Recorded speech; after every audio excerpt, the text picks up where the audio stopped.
All right, good afternoon, kids. Today we're going to talk about techniques for evaluating limits. This is lesson 7-4. And our objective is to algebraically evaluate limits of functions at a point of discontinuity. Because if we remember limit means we are approaching. It's not actually what's happening at that single point where, in this case, the graphs are going to be discontinuous, but it's what's happening as we're coming in from the left and what's coming in from the right. So you have a review question. So if you will just take a minute and simplify that review question, hit pause, and then rejoin me at the end. So I'm going to hit pause. Okay, cool beans, welcome back. Just the first step, if you didn't get the correct answer, you are substituting in an x minus 3 everywhere you see an x. So you would put in an x minus 3 here. You would put in an x minus 3 here. And then it looks like you're going to subtract f of x. So we're going to subtract the entire original function, 2x squared minus 3x plus 8. So honestly, the biggest part where students would screw up is right here. So this becomes x squared minus 6x plus 9. And then when you distribute that 2, this is 2x squared minus 12x plus 9. And then everything continues to come down. Distribute this negative.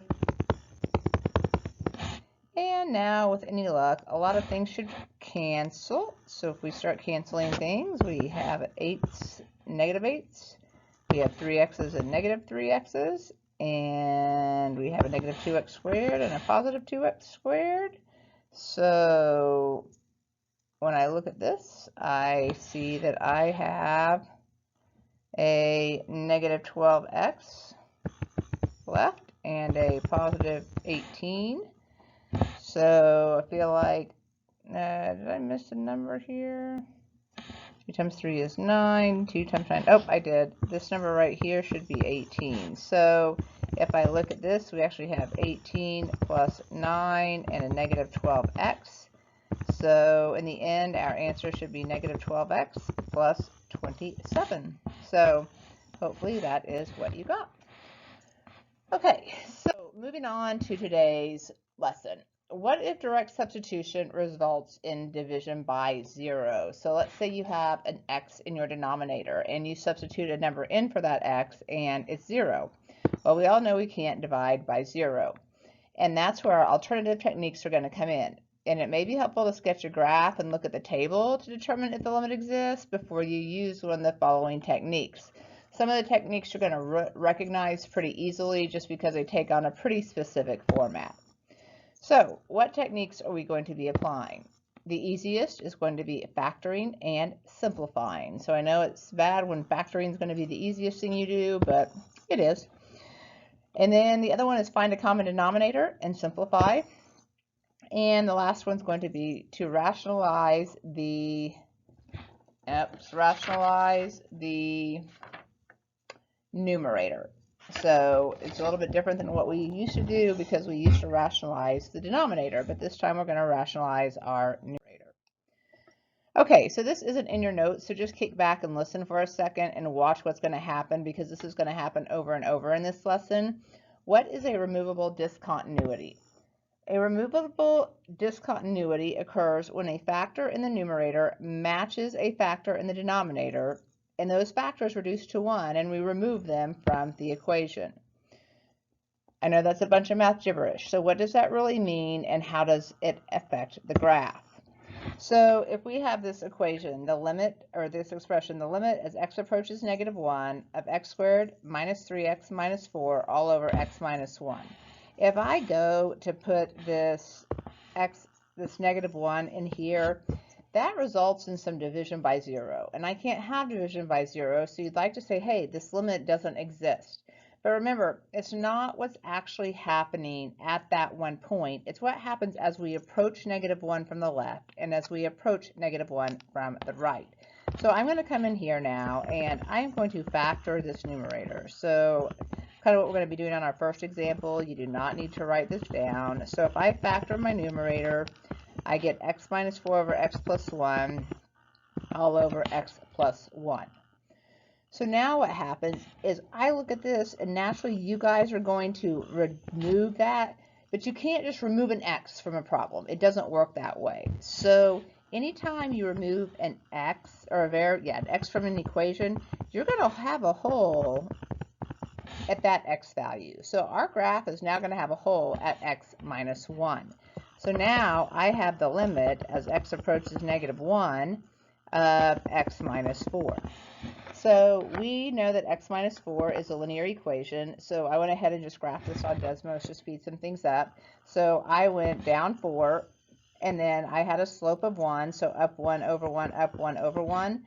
But what's different about this in a normal, just linear equation is because I took out this right here, I've got to come over to -1 on my graph, and that's why we have this hole right here at -1. Tells me that I removed a discontinuity, I took out a factor, and that ultimately from the original problem we cannot have an x value because it causes division by 0. Okay, so now as we come in from the left and as we come in from the right, I can now use direct substitution, -1 and -5. So the limit as x approaches -1 of this function is going to be, did that wrong, -4, is going to be -5, which is the y value at that point. Okay, so that's what a removable discontinuity is. It's when we take a set of factors out of a problem and remove an x from a problem, and we have to account for it in our answer and in the graph. All right, let's try one. So I look at example 1. We're going to evaluate this limit as x approaches -3 of x plus 3 over x squared minus 9. And I look at this and I'm thinking I can pretty much factor that denominator.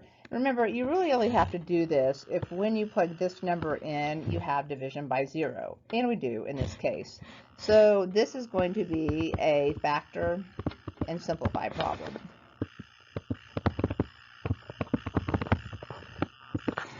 So I'm going to come out here, and remember we cannot drop the limit. It's an integral part of the problem. So the limit as x approaches -3, my numerator is x plus 3. I look at my denominator, x squared minus 9, and I see a difference of squares. So I'm going to go ahead and factor. As I look at that problem in factored form, I think, okay, look, I can reduce those down to 1. So this tells me, and I have to literally write this because if not, I will forget, there's going to be a hole at x equals -3. And so I have to account for that when I go to graph my final function. So the limit as x approaches -3 of 1 over x minus 3. If I substitute in a -3 in my denominator, I get 1 over -6, which would now be the answer. That's algebraically. If I want to do this graphically, and this will also serve as like a good review of graphing rational functions, because of this x minus 3 right here, I'm going to have myself a nice vertical asymptote right here. You guys graph these in Algebra 2. Since the degree of my denominator is greater than the degree of my numerator, I have a horizontal asymptote at 0. This is a rational function, so there's nothing crazy about this rational function. I'm going to have a piece of that function here, and I'm going to have a piece of this function here. And now I just have to remember to count over to -3, -1, -2, -3, and right here at -3, I have a hole in my graph. So if I was analyzing this graphically, coming in from the left and coming in from the right to an x value of -3, that value is, my y value is approaching -1/6. All right, that's not too bad. Perfect. So let's move on to the next example. So when I look at the next example, I have a fraction within a fraction. That is a big fat red flag that says we are going to have to find a common denominator. I spelled common wrong. Find a common denominator.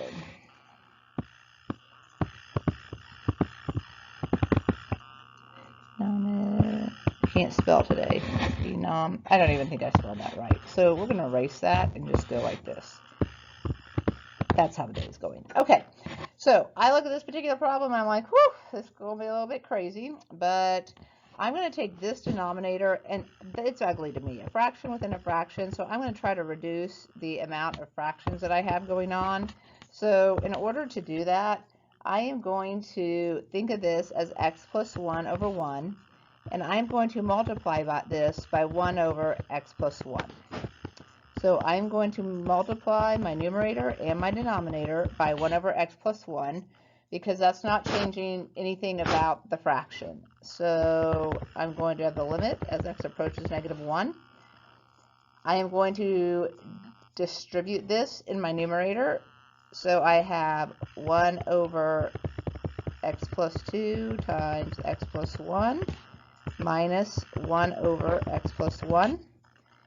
In my denominator, this is actually kind of nice because this and this reduce, so now I've gotten rid of one of my fractions, so that helps me. However, when I substitute in this -1 right here, I still get division by 0, so I'm going to have to keep going. Just trust the process.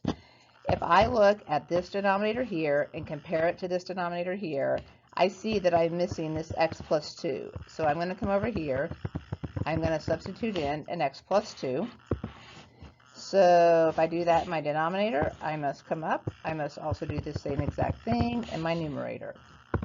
So working with fractions is so much fun. So now I have a common denominator. My common denominator is x plus 2 times x plus 1. In my numerator, here I have a 1. I'm going to bring down the subtraction sign, and then I'm subtracting the quantity x plus 2. So if I keep going, and I got to trust the process, then sometimes you'll make a mistake and you don't trust the process, but I'm going to distribute that negative, x plus 2, x plus 1, and I'm just going to keep on ticking one algebraic step at a time until I see what's going to happen. Let's see, I get -1 minus x over x plus 2 times x plus 1. And now I'm going to perform what I call a little math magic, because I need an x plus 1.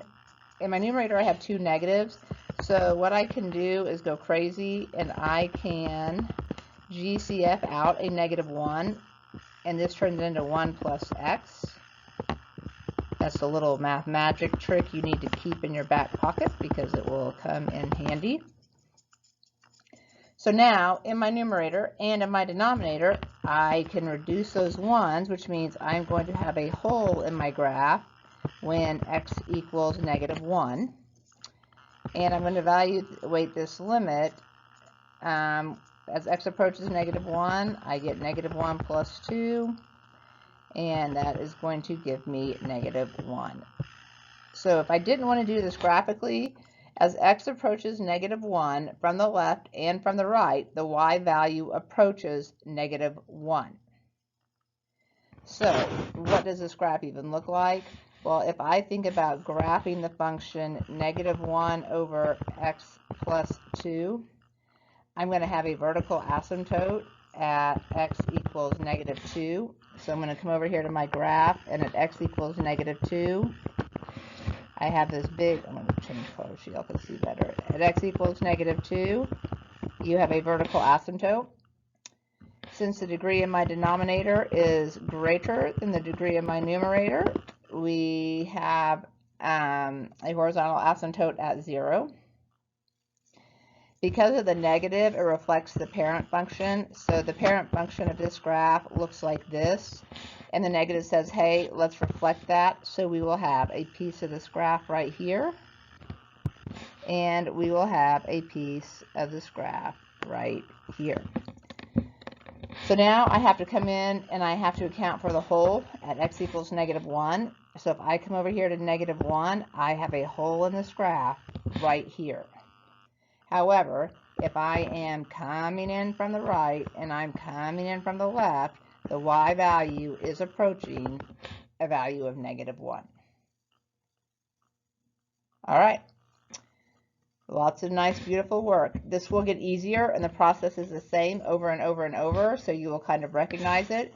But again, to find a common denominator and use that method, that is when you have a denominator in your numerator and you have it's part of a bigger fraction. So, all right, so the last problem, evaluate the limit, and we have the limit as y approaches 0 of 3, square root of 3 plus y minus square root of 3. If I look, when I substitute 0 in here, I have division by 0. So here I am going to rationalize the numerator.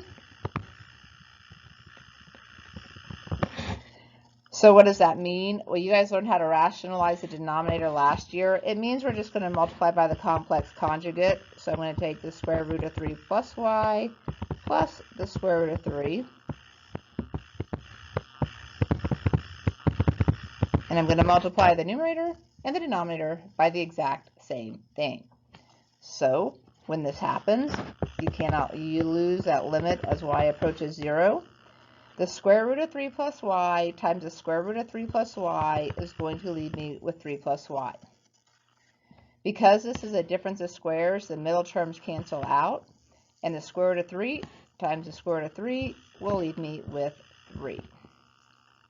My denominator, I have this y from my original fraction, and I have the square root of 3 plus y plus the square root of 3 from the rationalizing the numerator. So if I do a little housekeeping here,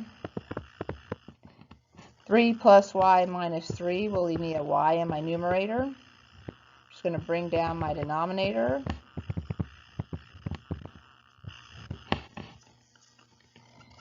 If I look, I have a y in my numerator and a y in my denominator, so that's going to tell me that I have a hole in my graph when, this is going to get a little confusing, but when y equals 0, y is my new x in this problem. So now I have a limit as y approaches 0 of 1 over the square root of 3 plus y plus, over plus, in my denominator only though, plus the square root of 3. And if I substitute in 0, I get 1 over the square root of 3 plus the square root of 3,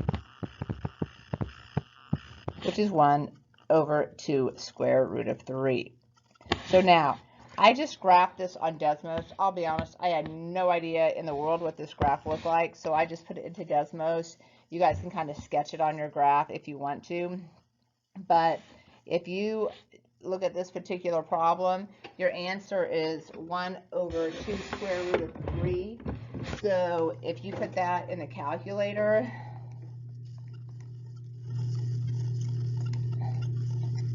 you get 0.2886. So this is approximately 0.288. So what's happening is as we're coming in from the right to 0, and as we come in from the left to 0, this y value here is approaching 0.288. And so the y's in the graph, you can still graph it using the x and the y's, but we would have to technically in this relabel our axis. This might be y, this is the new y-axis, and change that up, but don't get too caught up in that. So anyway, okay, so you have 3 methods to use. You have factor and simplify, rationalize the numerator, and the third and final method was to find a common denominator. You get lots of practice on this tomorrow in class. Please feel free to come see me tomorrow with questions, and have a wonderful evening and night. Bye-bye.